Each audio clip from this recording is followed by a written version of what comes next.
Many traders keep a trading journal, which is great to learn about what works for them and what time of day. But what about keeping a spreadsheet and more statistical analysis of your trading? Our guest today is John Saleeby. He's here to talk about that. John, thanks for being here.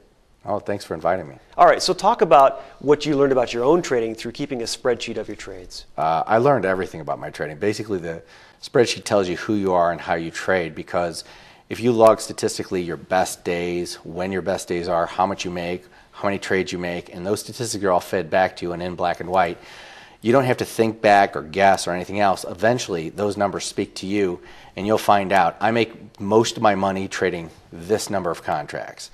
I make most of my money on the long side or on the short side or on days that I always kept a trading journal as well. So I would look, this spreadsheet would break out my top X number of days.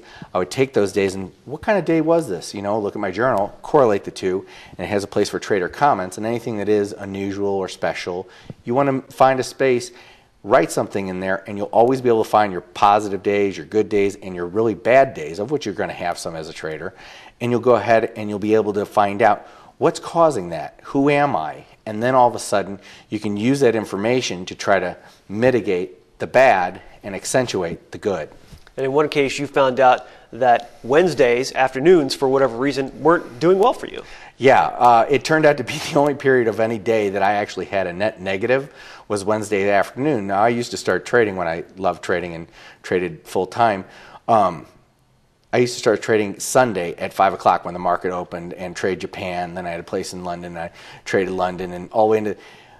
I was trading so much that by Wednesday afternoon I was burnt out. I was tired, and it reflected in my P&L. Now, I never would have seen that if this spreadsheet didn't break out exactly by day how much I made each day and when I made it. And then all of a sudden I realized Wednesday afternoons I'm just unprofitable, and it turned out I was just fatigued.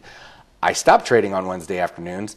Ironically, my Thursdays even went up, and my Wednesdays went from negative to positive because the mornings I was always positive. So overall, it was just a boon to the entire spreadsheet. Now, if you love to work and you love to trade, you'll never naturally take time off. But all of a sudden, if a spreadsheet tells you, no matter how much you love it, you can't just push yourself past a certain point. Just like any great athlete, fatigue does set in, and at a certain point, you have to take that break. Can that work for the market as well? If I'm trading NASDAQ futures, I'm not so successful. If I'm trading S&P futures, I do have luck. And I guess that would tell you that as well. Yes, it does. Because you will write down what you're trading on any given day. You keep a trading journal, which I also show you how to do. But you have trading journal interacts and correlates with your spreadsheet.